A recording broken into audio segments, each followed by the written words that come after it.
நீதிமொழிகள் 3rd chapter verse 33 to 35. நீதிமொழிகள் 3ஆம் அதிகாரம் வசனம் 33 முதல் 35 வரை.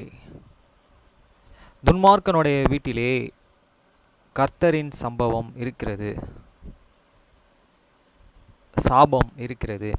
நீதிமான்களுடைய வாஸ்தலத்தையே அவர் ஆசீர்வதிக்கிறார். The curse of the Lord is in the house of the wicked, but he blessed the habitation of the just. வசனம் 34. இகழ்வோரே அவர் இகழ்கிறார், தாழ்மை உள்ளவர்களுக்கே கிருபை அளிக்கிறார். Surely he sustained the sustainer, but he giveth grace unto the lowly. வசனம் 35. ஞானவான்கள் கனத்தையே சுதந்தரிப்பார்கள், மதிகேடரோ கனவீனத்தை அடைவார்கள்.